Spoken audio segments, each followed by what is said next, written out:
الله الحمد لله نحمده ونستعينه ونستغفره ونؤمن به ونتوكل عليه ونعوذ بالله من شرور أنفسنا ومن سيئات أعمالنا من يهده الله فلا مضل له ومن يضلل فلا هادي له ونشهد أن لا إله إلا الله وحده لا شريك له ونشهد أن محمدًا عبده ورسوله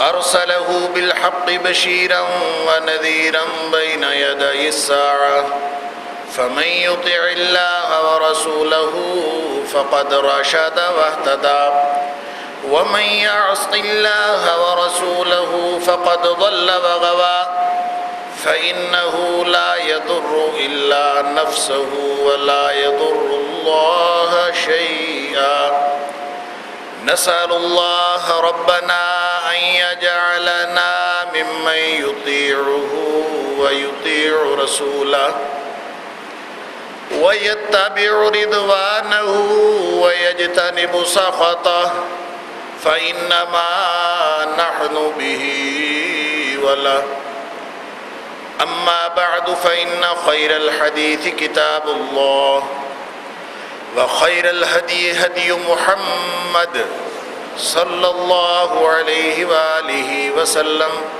وشر الأمور محدثاتها وكل محدثة بدعة وكل بدعة ضلالة وكل ضلالة في النار فأعوذ بالله السميع العليم من الشيطان الرجيم من همزه ونفخه ونفثه بسم الله الرحمن الرحيم ويوم يعض الظالم على يديه ويقول يا ليتني اتخذت مع الرسول سبيلا يا ويلتى ليتني لم أتخذ فلانا خليلا لقد أضلني عن الذكر بعد إذ جاءني وكان الشيطان للإنسان خذولا وقال الرسول يا رب إن قوم اتخذوا هذا القرآن مهجورا اور اس دن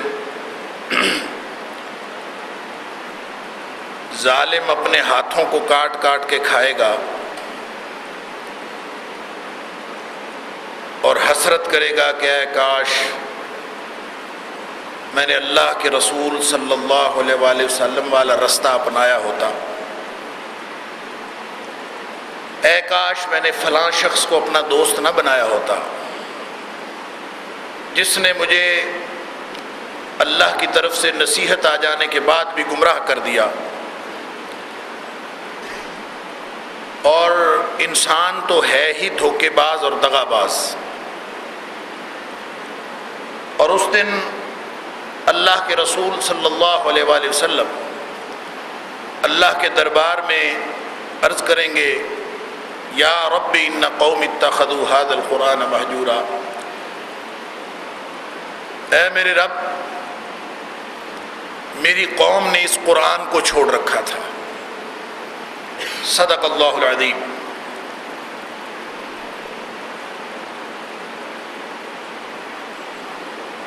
صبر اور نماز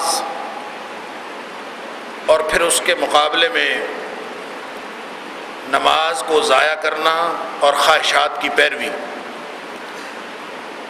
ان دو مناہج زندگی پر بات ہو رہی تھی۔ اور گزشتہ جمعے اس گفتگو کی تکمیل پر ہم اس نتیجے پر پہنچے تھے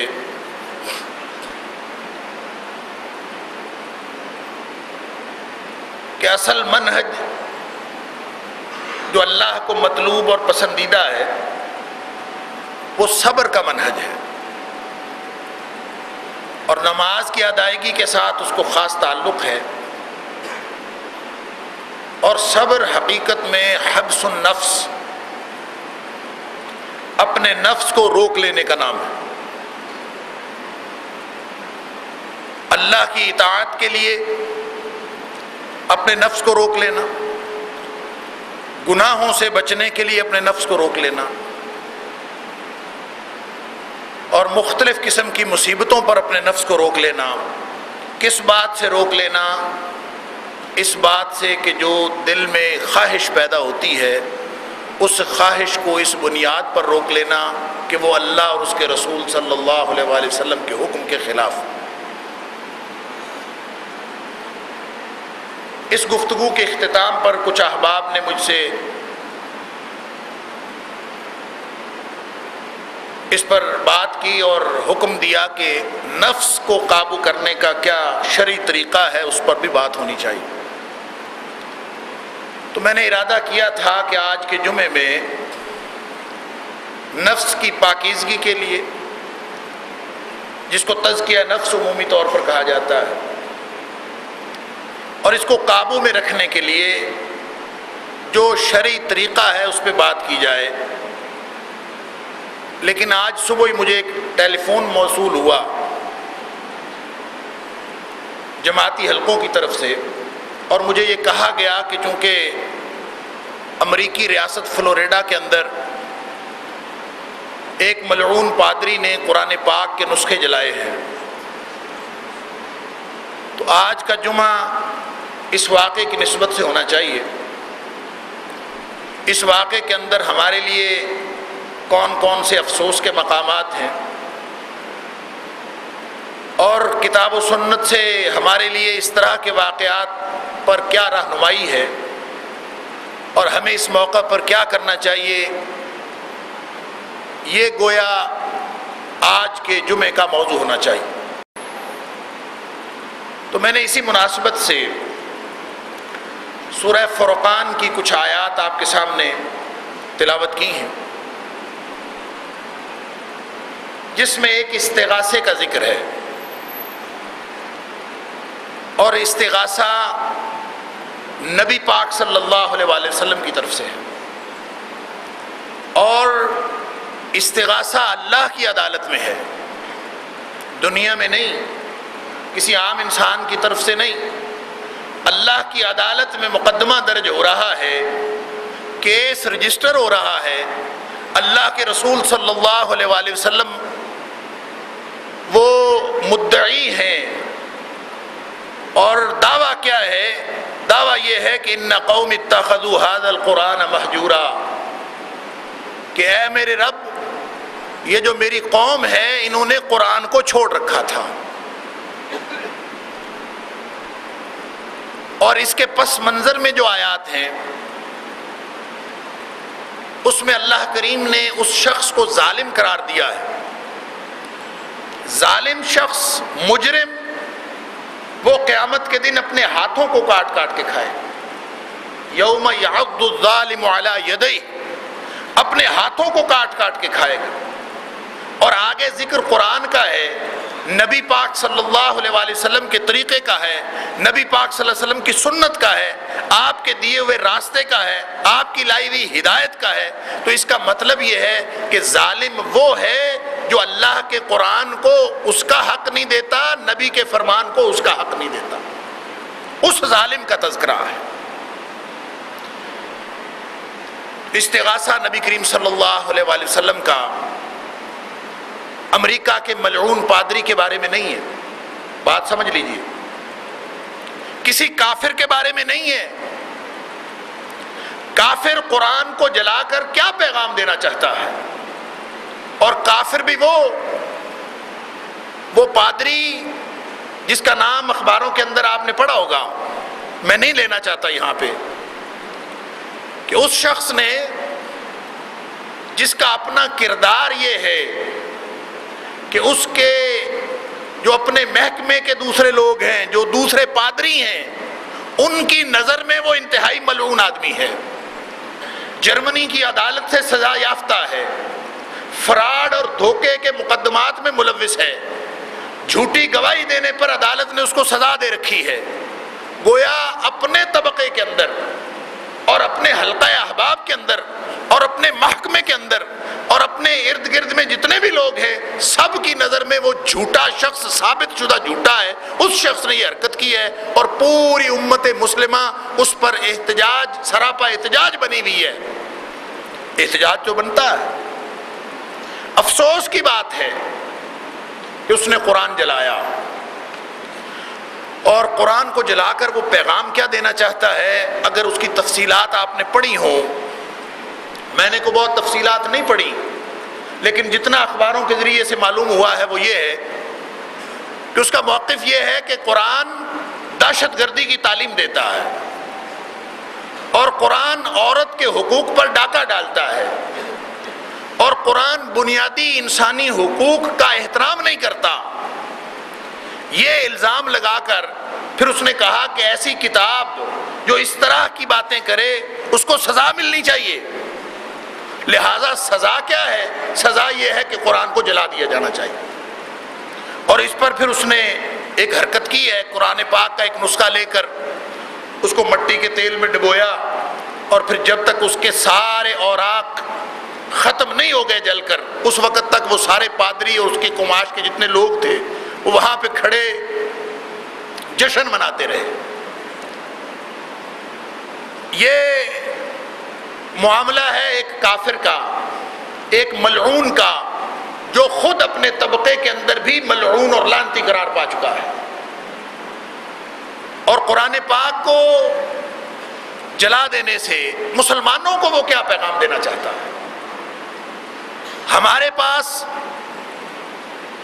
حالیہ تاریخ میں ہی ایسے بے شمار واقعات ہوئے ہیں اور متعدد واقعات ہوئے ہیں کہ نبی پاک صلی اللہ علیہ وآلہ وسلم کی شان میں بھی گستاخیاں کی گئی، اور وہ بھی انہی کفار کے طبقات کی طرف سے ہوئی ہیں، اسی طرح کے لوگوں کی طرف سے ہوئی، اور اس شخص نے بھی اس سے پہلے بھی مذموم حرکت کی ہے اور کرنے کی کوشش کی۔ پوری دنیا کے اندر ایک واویلا مچا اور انصاف کا تقاضا، اور پوری دنیا میں انصاف کے مدعی اور اپنے آپ کو مہذب قومیں کہلانے والے وہ سارے کے سارے اس طرح کے سارے واقعات پر خاموش ہیں۔ نہ ان کو نبی پاک صلی اللہ علیہ وسلم کی شان میں عرض افزائی نظر آتی ہے، نہ ان کو قرآن کی بے حرمتی نظر آتی ہے، اور اگر مسلمانوں سے کوئی حرکت ہو جائے جو کہ کبھی نہیں ہوئی اور الحمدللہ نہ کبھی ہوگی، اس لیے کہ مہذب وہ نہیں ہے، مہذب وہ ہوتا ہی نہیں جس کو اسلام کی نعمت عطا نہ ہوئی ہو۔ یہ تو اللہ تعالیٰ نے مسلمانوں کو مہذب بنایا ہے۔ تہذیب صرف اور صرف اسلام کا نام ہے، باقی اس کے علاوہ کوئی تہذیب نہیں ہے، اور مہذب ہوتا ہی وہ ہے جس کو اللہ تعالیٰ نے اسلام اور قرآن عطا فرمائے ہو۔ تم نے قرآن جو جلا کے کیا خدمت کی ہے انسانیت کی؟ تم نے کس کو جلایا ہے؟ نبی پاک صلی اللہ علیہ وآلہ وسلم کی دشمنی میں جلایا ہے، امت مسلمہ کی دشمنی میں جلایا ہے، اسلام کی دشمنی میں جلایا ہے۔ تمہیں یہ نہیں پتا چلا، اس ملعون پادری کو یہ نہیں پتا چلا کہ اس قرآن کو جلایا ہے جو صرف محمد صلی اللہ علیہ وآلہ وسلم کی عظمت کا پاسبان نہیں، وہ حضرت عیسیٰ کی بھی عظمت کا پاسبان ہے، وہ حضرت موسیٰ کی بھی عظمت کا پاسبان ہے۔ مریم کو مقدسہ اس نے قرار دیا ہے، مریم کو کی عصمت کی تحفظ اس قرآن نے کیا ہے، اور قرآن تو ساری انسانیت کی عصمت کا تحفظ کرتا ہے۔ اس قرآن کے ساتھ اس نے یہ کام کیا، کیا خدمت اس نے سر انجام دی؟ وہ قرآن جو صرف مسلمانوں کے لیے نہیں، ساری انسانیت کے لیے امن کا پیغام ہے۔ وہ قرآن دیتا ہے کہ کسی ایک جان کو قتل کرنا فَكَأَنَّمَا قَتَلَ النَّاسَ جَمِيعًا۔ او عیسائیوں، یہودیوں، بدبختوں، اور کوئی کتاب لے کے تو آؤ جو تمہارے حقوق کا تحفظ کرتی ہو، جو تم عیسائیوں کی بات کرتی ہو، جو تمہاری کتابوں کے تقدس کی بات کرتی ہو۔ تمہارے بائبل کو تقدس ملا ہے، تمہاری انجیل کو تقدس ملا ہے، تمہاری تورات کو تقدس ملا ہے، تو اس قرآن کی وجہ سے ملا ہے۔ تم نے قرآن کو جلایا، کیا خدمت کی تم نے انسانیت کی؟ اس قرآن کو کہتے ہو دہشت گردی کی تعلیم دیتا ہے جو ایک انسان کی جان لینے کو ساری انسانیت کی جان لینے کے مترادف قرار دیتا ہے؟ اس قرآن کو کہتے ہو جو صرف مسلمانوں کا نہیں ساری انسانیت کے دلوں کا قرار تھا، ساری انسانیت کے لیے؟ قرآن نے کہا کہ یا ایھا الناس، او لوگو، اور میرا خیال ہے کہ اس کا ترجمہ یا ایھا الناس کا یہودیوں اور عیسائیوں ہے کہ جنہوں نے قرآن کو چیلنج کیا ہے۔ قرآن ان کے جلانے سے نہیں جلتا، کسی کے ختم کرنے سے ختم نہیں ہوتا۔ نبی پاک صلی اللہ علیہ وسلم کی شان جس طرح متاثر نہیں ہوتی ہرزہ سرائی سے، اسی طرح قرآن بھی متاثر نہیں ہوتا۔ وجہ کیا ہے؟ وجہ یہ ہے کہ یہ دو ہی باتیں ہیں جس کی تحفظ کا ذمہ اللہ نے خود لیا ہے۔ نبی اکرم صلی اللہ علیہ وآلہ وسلم کی ناموس کے تحفظ کا ذمہ بھی اللہ نے لیا ہے۔ فرمایا واللہ یعصمک من الناس، لوگوں کی ساری ہرزہ سرائیاں اور لوگوں کی ساری دشمنیاں، اس کے مقابلے میں تمہارا تحفظ اللہ کرے گا۔ واللہ یعصمک من الناس، اللہ تمہارا تحفظ کرے گا۔ اور جب ہرزہ سرائی کی بات ہوئی تو لوگ مذاق تو اپنے گھر میں بیٹھ کے بھی اڑا لیتے ہیں نا، زبان تو کوئی نہیں روک سکتا۔ تو فرمایا سورۃ الحجر کے اندر فرمایا پریشان ہونے کی ضرورت نہیں، انا کفیناک المستہزئین، اے حبیب صلی اللہ علیہ وآلہ وسلم آپ کی شان میں گستاخی کرتے ہیں، پریشان ہونے کی کوئی ضرورت نہیں۔ کیوں؟ امت سے کچھ نہیں ہوگا، لوگ کیا بدلہ لیں گے؟ اللہ فرماتا ہے میں خود ان ہرزہ سرائیاں کرنے والوں سے بدلہ لوں گا۔ انا کفیناک المستہزئین، اے حبیب صلی اللہ علیہ وآلہ وسلم ان مذاق اڑانے والوں کے مقابلے میں ہم کافی ہیں۔ اور جب قرآن کی بات ہوئی تو اللہ فرماتا ہے انا نحن نزلنا الذکر، اتارا ہم نے ہے تو حفاظت بھی اس کی ہم خود کریں گے۔ وَإِنَّا لَهُ لَحَافِظُونَ، اس کی حفاظت کرنے والے ہم خود ہیں۔ اس ملعون پادری کو کیا پتا کہ یہ قرآن جلانے سے نہیں جلتا، یہ ختم کرنے سے ختم نہیں ہوتا۔ ساری دنیا ڈٹ جائے، ساری دنیا لگ جائے قرآن کو ختم کرنے پر، کیونکہ ذمہ اس نے لیا ہے، اس کو ختم کیا نہیں جا سکتا۔ تو کیا خدمت کی اس نے؟ قرآن کو جلایا، گویا اس نے اپنے تحفظ کو جلایا۔ جس انسانیت کو دلوں کا قرار دینے کے لیے قرآن آیا، سورہ یونس میں فرمایا یا ایھا الناس، او لوگو، قد جاءتکم موعظۃ من ربکم وشفاء لما فی الصدور۔ یہ شفاء لما فی الصدور صرف مومنوں کے لیے نہیں ہے، یہ شفاء لما فی الصدور ساری روحانی بیماریوں کا علاج، تمہارے ذہنی پریشانیوں کا علاج، تمہاری بے سکونیوں کا علاج، تمہاری دلوں کی بے قراریوں کا علاج، تمہاری ساری نفسیاتی بیماریوں کا علاج تو قرآن تھا۔ تم نے کیا خدمت کی قرآن کو جلا کر؟ تم نے اپنی انسانیت کو داغدار کیا، تم نے اپنے غیر انسانی اور حیوانی ہونے کا ثبوت دیا کہ تم نے اپنی انسانیت کے تحفظ کرنے والی کتاب کو جلا دیا۔ اور قرآن تو ختم ہونے سے ختم نہیں ہوتا۔ فرمایا یا ایھا الناس قد جاءتکم موعظۃ من ربکم، یہ نصیحت آئی ہے تمہارے رب کی طرف سے، وشفاء لما فی الصدور، جاؤ دنیا کائنات میں کہیں قرار نہیں ملے گا، اگر قرار ملے گا تو قرآن میں ملے گا۔ الا بذکر اللہ تطمئن القلوب، جو کتاب شفاء لما فی الصدور تھی، اور یہ قرآن نے یہ تعصب نہیں برتا کہ قرآن کہے کہ مومنوں کے لیے شفاء لما فی الصدور ہے۔ قرآن نے کہا یہ ساری انسانیت کے لیے ہے۔ یا ایھا الناس، قد جاءتکم موعظۃ من ربکم، یہ نصیحت آئی ہے جو ساری انسانیت کے لیے نصیحت ہے، یہ ساری انسانیت کے لیے امن کا پیغام ہے۔ یہ قرآن تو کہتا ہے کہ لا یجرمنکم شنآن قوم علی الا تعدلوا، کسی قوم کے ساتھ دشمنی بھی ہو نا تو انصاف کا دامن ہاتھ سے نہیں چھوڑنا۔ سبحان اللہ۔ اور اس کتاب کو تم جلاتے ہو جو تمہارے خلاف بھی امت مسلمہ کو انصاف کا حکم دیتا ہے کہ انصاف کا دامن ہاتھ سے نہیں چھوڑنا۔ تو دنیا کائنات میں اس طرح کی نہ کوئی کتاب ہے نہ کوئی اس طرح کا حکم دینے والا۔ پھر کہتا ہے کہ عورتوں کے حقوق کا تحفظ نہیں کرتا۔ اللہ اکبر! جس قرآن نے مریم کی ناموس اور عزت کا تحفظ کیا تم نہیں کر سکے، نہ یہودی کر سکے نہ عیسائی کر سکے۔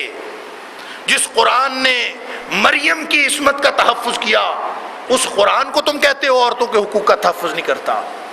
وہ قرآن جس نے عورت کو اس کے پیروں کے تلے جنت کو قرار دے دیا، جنت ماں کے قدموں کے تلے رکھ دی، اس کو کہتے ہو عورتوں کے حقوق کا تحفظ نہیں کرتا۔ اللہ اکبر! تو یہ ساری کی ساری اس کی ذہنی خرافات ہیں۔ اس نے کوئی انسانیت کی خدمت نہیں کی، کوئی عیسائیت کی خدمت نہیں کی۔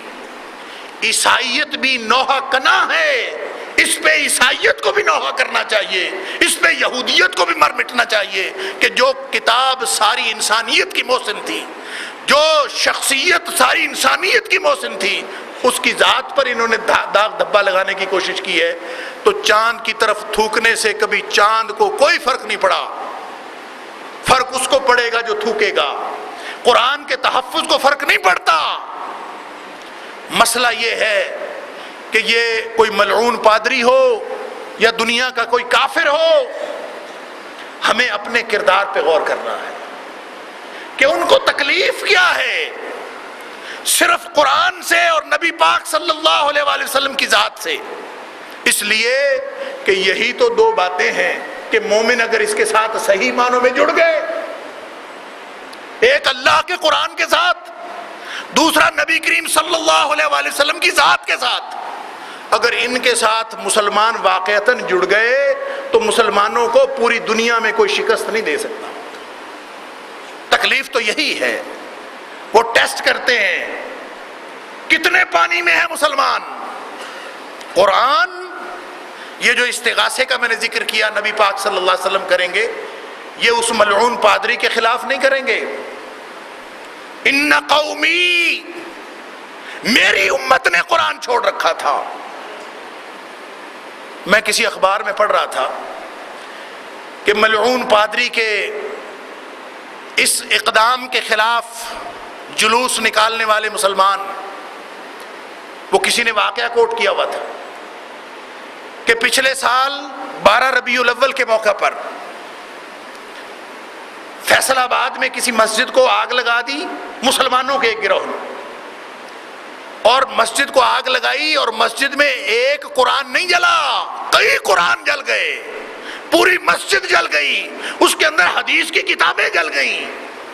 کوئی جلوس نکلا، کسی نے احتجاج کیا، ملعون پادری نے تو کی بات، اس کی حرکت تو مذموم ہے، اس پہ جلوس نکالو، لیکن یہ بھی تو دیکھو ہمارا اپنا کردار کیا ہے۔ قرآن کی بے حرمتی میں اور قرآن کی عزت و ناموس پہ کہیں ہماری وجہ سے تو فرق نہیں آ رہا۔ کتنے لوگ ہیں جو قرآن کو اس طرح پڑھتے ہیں کہ قرآن کا حق ادا ہو جائے۔ میں اور آپ ہم سب، کیا یہ قرآن کو چھوڑنا نہیں ہے؟ کیا یہ قرآن کی بے حرمتی نہیں ہے؟ جو استغاثہ ہے نبی کریم صلی اللہ علیہ وآلہ وسلم کا، فرمایا ان قوم اتخذوا هذا القرآن مہجورا، میری قوم نے قرآن کو اس طرح لیا تھا، اس طرح قرآن کے ساتھ تعلق تھا کہ جیسے کوئی تعلق ہو ہی نہ۔ قرآن تو بس پڑھا ہے نا الماریوں میں، علاوہ ازیں تو کوئی تعلق نہیں ہے۔ کوئی کہتا ہے فلاں ملک کا آئین ہمارے ملک میں آ جائے تو ہمارے ملک کی حالت بہتر ہو سکتی ہے۔ مسلمان اور 50s میں 50 کی دہائی میں یہاں پاکستان کے اندر بہت بڑا وکیل، یہ تاریخی بات ہے، تو اس نے یہ کہا جب آئین کی تحریک چل رہی تھی نا، پاکستان میں آئین نہیں بنا تھا، اب تو اللہ کے فضل سے 73 کا آئین موجود ہے، تب 56 کا آئین بھی نہیں بنا تھا، اور علماء کہتے تھے کہ قرآن جب آئین کے طور پر موجود ہے کہ تم آئین بنانے کی کوشش کیوں کر رہے ہو، قرآن کو بطور آئین نافذ کر دو۔ تو بڑے بڑے وکیلوں نے یہ کہا تھا، اور اس میں ایک وکیل کا کہا آن ریکارڈ ہے، اس نے کہا تھا قرآن کے اندر تو کوئی آئینی حکم ہے ہی نہیں، اور بلکہ اس نے چیلنج کیا 50 کی دہائی میں نے کتابوں میں پڑھا کہ اس نے یہ چیلنج کیا کہ مولوی جو کہتے ہیں قرآن کو بطور آئین نافذ کر دیں، مجھے پورے قرآن میں ایک آئینی حکم دکھا دیں، میں 5000 روپیہ انعام دوں گا، اور وہ مسلمان تھا، اس کا نام بطور مسلمان ہم سب جانتے ہیں، مثلاً میں اس کا نام نہیں لے رہا۔ تو کیا خیال ہے کہ یہ قرآن کی بے حرمتی نہیں؟ قرآن کو یہ سمجھنا کہ یہ ایک آبسلیٹ، ایک پرانی کتاب ہے، اب یہ نہیں چل سکتی، یہ بے حرمتی نہیں۔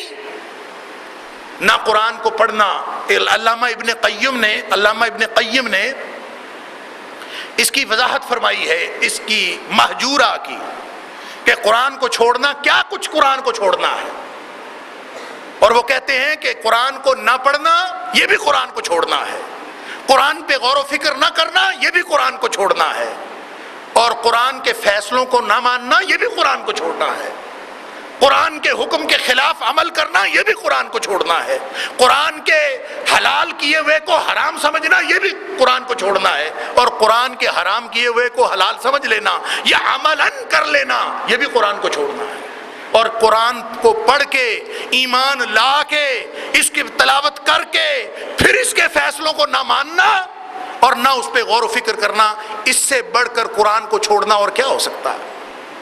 تو نبی کریم صلی اللہ علیہ وسلم نے میرے آپ کے خلاف ان قوم اتخذوا هذا القرآن مہجورا، میں اور آپ قرآن کے ساتھ کیسا تعلق رکھتے ہیں؟ نبی پاک صلی اللہ علیہ وآلہ وسلم نے فرمایا القرآن حجت لک او علیک، قرآن نے قیامت کے دن بھگتنا ہے ہر ایک پر، ہر ایک پر گواہی دینی ہے، جس نے قرآن کے ساتھ اچھا کیا اس پر بھی اس نے بھگتنا ہے، جس نے اچھا نہیں کیا اس پر بھی بھگتنا، بس فرق یہ ہے کہ کسی کے حق میں بھگتے گا، کسی کے خلاف بھگتے گا، اور قرآن کی گواہی تو مانی جائے گی قیامت کے دن۔ اللہ اکبر۔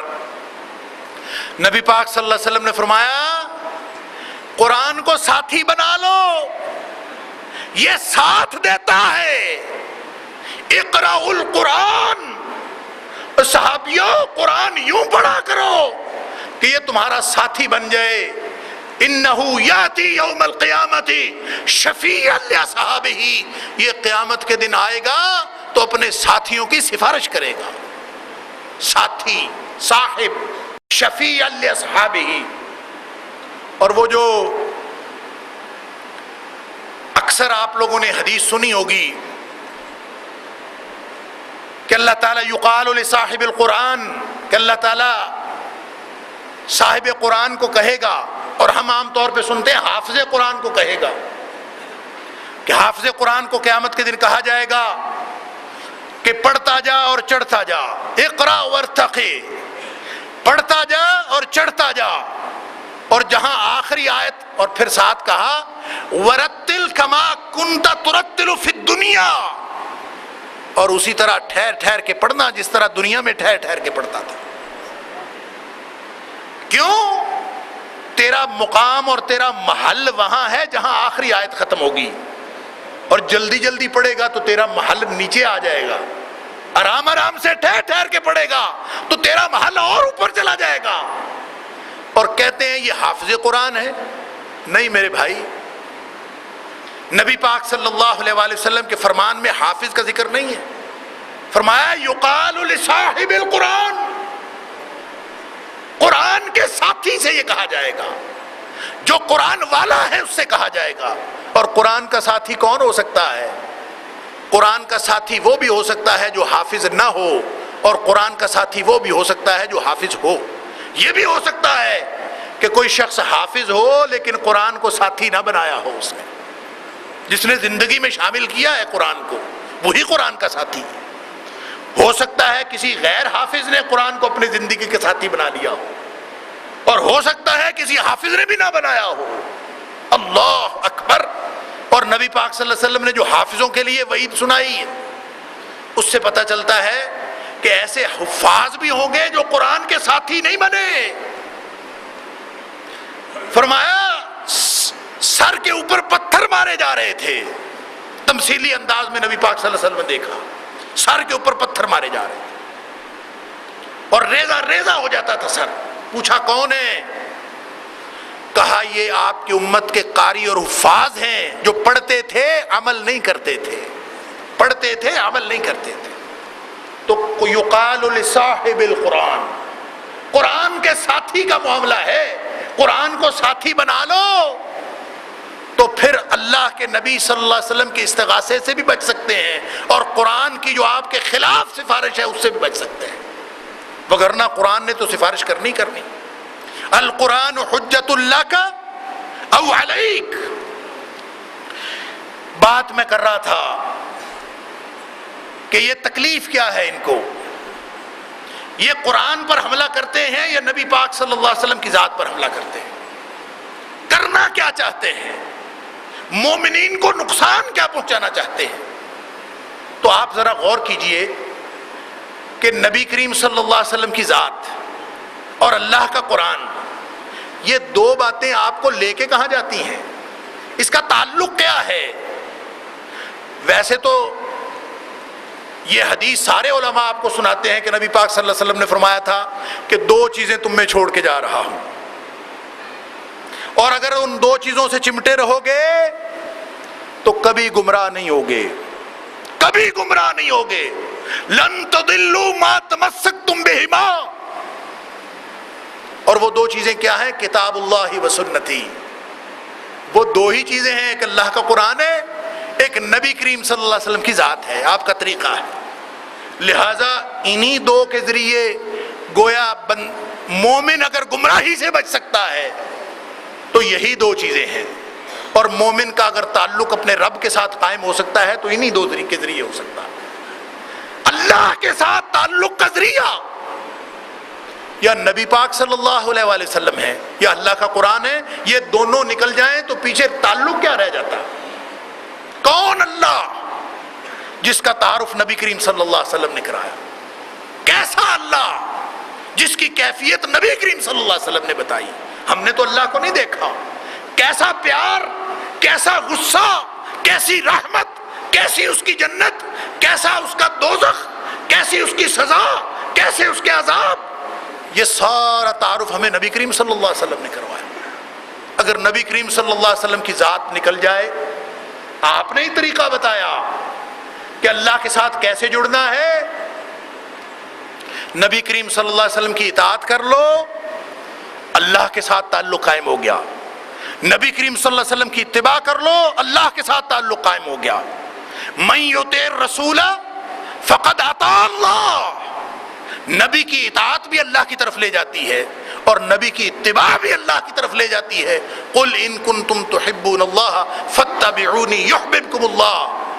اگر تم اللہ کے ساتھ تعلق بنانا چاہتے ہو تو میری اتباع کرو۔ نبی پاک صلی اللہ علیہ وسلم کی اتباع، اس کا نتیجہ کیا نکلے گا؟ یحببکم اللہ، اللہ تم سے محبت کرنا شروع کر دے۔ تو نبی پاک صلی اللہ علیہ وسلم کی ذات اللہ کے ساتھ تعلق کا ذریعہ ہے، اور دوسرا ذریعہ قرآن ہے۔ اور یہ حدیث میں نے آپ کو کئی دفعہ سنائی اور صحیح حدیث ہے کہ نبی پاک صلی اللہ علیہ وسلم نے فرمایا ان ھذا القرآن سبب۔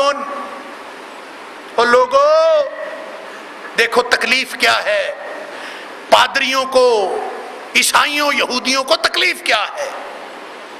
فرمایا ان ھذا القرآن سبب، یہ قرآن ایسے ہے جیسے ایک رسی ہو، نبی پاک صلی اللہ علیہ وسلم جیسے ایک مضبوط رسی ہو، طرفہ بید اللہ، اس کا ایک سرا اللہ کے ہاتھ میں ہے، وطرفہ بایدیکم، اور دوسرا سرا تمہارے ہاتھ میں ہے۔ یعنی قرآن اگر سرا پکڑے رکھو گے تو اللہ کے ساتھ تعلق قائم رہے گا، اگر سرا چھوٹ گیا یعنی قرآن چھوٹ گیا تو اللہ کے ساتھ تعلق ختم ہو گیا۔ فرمایا طرفہ بید اللہ وطرفہ بایدیکم، ایک سرا اللہ کے ہاتھ میں، ایک سرا تمہارے ہاتھ میں، اس پہ جڑے رہو تو تمہاری ہر طرح کی کامیابیاں تمہارا مقدر بن جائیں گی۔ فرمایا فتمسکوا، لوگو امتیوں اس قرآن سے جڑ جاؤ، فتمسکوا، اس سے جڑ جاؤ، فإنکم لن تہلکوا، جو قرآن سے جڑ گیا وہ امر ہو گیا، وہ کبھی برباد نہیں ہو سکتا۔ امتیوں فتمسکوا فإنکم لن تہلکوا، جو قرآن سے جڑ جائے گا وہ امر ہو جائے گا، یہ نبی پاک صلی اللہ علیہ وسلم کی بشارت۔ اور فرمایا وَلَن تَضِلُّوا بَعْدَهُ أَبَدًا، اور پھر اس کے بعد کبھی ساری زندگی تم گمراہ نہیں ہوگے اگر قرآن سے جڑ گئے۔ تو یہ دو ہی ذریعے ہیں اللہ کے ساتھ تعلق کے، ان ذریعوں کو دشمن کمزور کرنا چاہتا ہے، وہ ضرب لگاتا ہے انہی دو ذرائع کے اوپر۔ تو میں اکثر عرض کیا کرتا ہوں کہ نبی کریم صلی اللہ علیہ وآلہ وسلم کی ناموس کا تحفظ ہم نہیں کر سکتے، نہ ہم قرآن کا تحفظ کر سکتے ہیں۔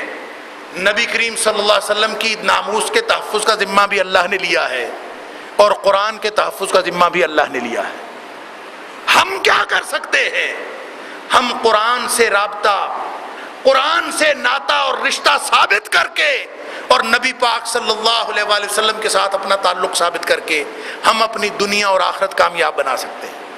اگر ہم جڑ جائیں گے، زندگی میں اوڑھنا بچھونا اللہ کے قرآن کو، نبی کے فرمان کو بنا لیں گے، تو پھر یہ ملعون پادری ایک نہیں ہزاروں لاکھوں کروڑوں بھی ہوں تو تمہارا کچھ نہیں بگاڑ سکتے۔ اور اگر ہمارا قرآن سے تعلق ہی نہیں ہے تو زبان سے واویلا کرنے سے کچھ نہیں ہوتا۔ اپنا تعلق قرآن سے ثابت کرو۔ ہم قرآن کی بے حرمتی کے مرتکب تو نہیں ہوئے، کہیں نبی کریم صلی اللہ علیہ وآلہ وسلم کا استغاثہ قیامت کے دن ہمارے خلاف تو نہیں ہوگا، کہیں ہم تو وہ ظالم نہیں ہیں جو قرآن کو قرآن کا حق نہیں دے رہے۔ ظالم کون ہوتا ہے؟ ظالم وہ ہوتا ہے جو حقدار کو حق نہ دے، جو حقدار کو حق دے وہ عادل ہوتا ہے، جو حقدار کو حق نہیں دیتا وہ ظالم ہوتا ہے۔ کہیں ایسا تو نہیں ہے کہ میں اور آپ قرآن کو اس کا حق ہی نہیں دے رہے؟ کتنے لوگ ہیں، کتنے پرسنٹ لوگ ہیں، ذرا غور تو فرمائیے۔ اپنے گھر کا جائزہ لیجئے، اپنے اہل محلہ کا جائزہ لیجئے، پوری امت مسلمہ کا جائزہ لیجئے، کتنے پرسنٹ لوگ ہیں جنہوں نے اپنی زندگی کو قرآن کے ساتھ منسلک کیا ہوا؟ جب نہیں کیا تو پھر گمراہی اور تباہی ہے۔ ان اللہ یرفع بہذا الکتاب اقواما، نبی کریم صلی اللہ علیہ وسلم کا وعدہ ہے کہ اس کتاب سے جو جڑ گیا، اللہ کا وعدہ ہے ان اللہ یرفع بہذا الکتاب اقواما، اللہ قوموں کو عروج نصیب کرتا ہے اس کتاب کی وجہ سے، وَيَدَعُ بِهِ آخَرِينَ، اور بہت سارے لوگوں کو اللہ تعالی شکست دیتا ہے اور بربادی دیتا ہے، گمراہی دیتا ہے اسی قرآن کی وجہ سے۔ تو یہ تو اپنا اپنا مقدر ہے، کوئی قرآن کی بے حرمتی کر کے گمراہی لے لے، پستی لے لے، بربادی لے لے، اور کوئی قرآن کو اپنی زندگی میں داخل کر کے دنیا آخرت کا عروج حاصل کر لے۔ ہمارے لیے لمحہ فکریہ ہے، کریں احتجاج ملعون پادری کی حرکت پر، لیکن اپنا تعلق قرآن کے ساتھ بنا لیجئے، یہ ہمارے لیے لمحہ فکریہ ہے۔ اس پر شکر کرنا چاہیے اللہ کا کہ ہماری زندگی میں اللہ نے ہمیں پھر سے یہ نقطہ فکر عطا کر دیا ہے۔ ہم آج ابھی سے فوراً یہ طے کر لیں کہ اللہ آج سے پہلے جتنی غلطی ہو گئی تو معاف فرما دے۔ آج ملعون پادری کی اس حرکت سے ہمیں یاد آ گیا کہ ہمارا تو قرآن سے رشتہ کمزور پڑ رہا تھا۔ اللہ آج کے بعد قرآن کو ہم اپنی زندگیوں میں داخل کریں گے، ہم اللہ سے یہ وعدہ کر لیں انشاءاللہ ہماری دنیا بھی بن جائے گی، ہماری آخرت بھی بن جائے گی۔ وآخر دعوانا الحمدللہ رب